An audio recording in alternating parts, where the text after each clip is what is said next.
In a backyard, father and son sat on a cozy bench, watching airplanes streak across the sky.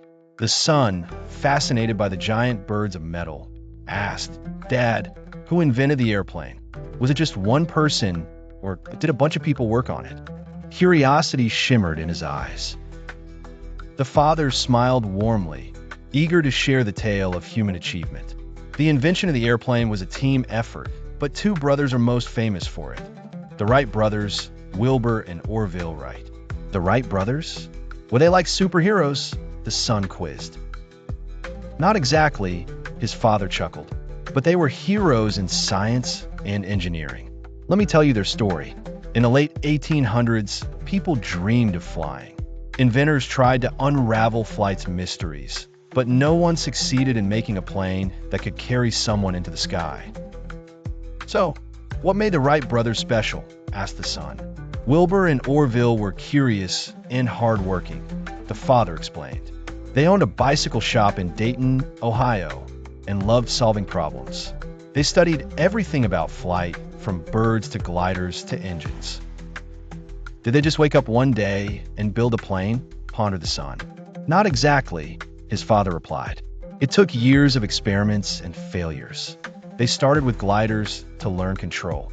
They even built a wind tunnel to test wing shapes." "A wind tunnel? What's that?"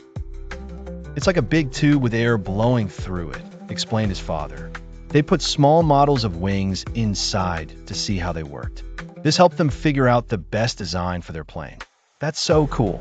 But how did they make the plane fly?" asked the son. After years of testing gliders, they added an engine. They built a lightweight engine and designed propellers. On December 17, 1903, they tested their plane, the Wright Flyer, at Kitty Hawk, North Carolina. "Did it work?" the son queried, anticipation bubbling within him. "It did."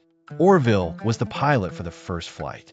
The plane flew for 12 seconds and went about 120 feet. It wasn't long, but it was the first powered, controlled flight. "Wow, only 12 seconds? That's not very long," mused the son. "True, but it was a huge deal," his father reassured. That first flight proved humans could fly. Over the next few years, the Wright brothers improved their design. By 1905, they built a plane that could fly for over 30 minutes. "How do airplanes even work, Dad?" asked the son, his curiosity piqued. "Great question.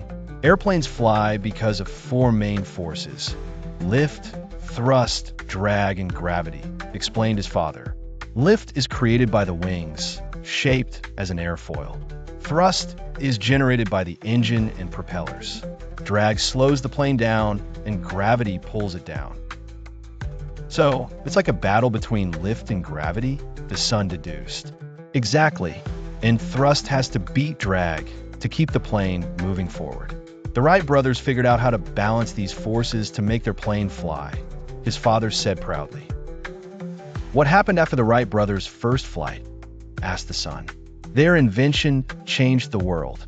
At first, people didn't believe them, but they kept showing off their planes. Soon, others started building airplanes too. By World War I, airplanes were used for military purposes." "Like when we flew to Grandma's house last year?" the son said.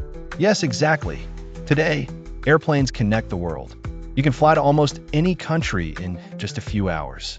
And it all started with the Wright brothers' 12-second flight," said his father, eyes gleaming with wonder. "Here are some cool facts about airplanes," his father continued. "The Wright Flyer's first flight was shorter than a Boeing 747's wingspan. The fastest airplane is the NASA X-43, flying over 7,000 miles per hour. The largest passenger airplane is the Airbus A380, carrying over 800 people." "That's amazing. I want to build an airplane someday," the son declared. "I'm sure you will, buddy. Maybe you'll invent something as cool as the Wright brothers did," his father said warmly, imagining the endless possibilities. The stars twinkled above as the father and son sat in the tranquil glow of their backyard, united by dreams of flight and the promise of adventure.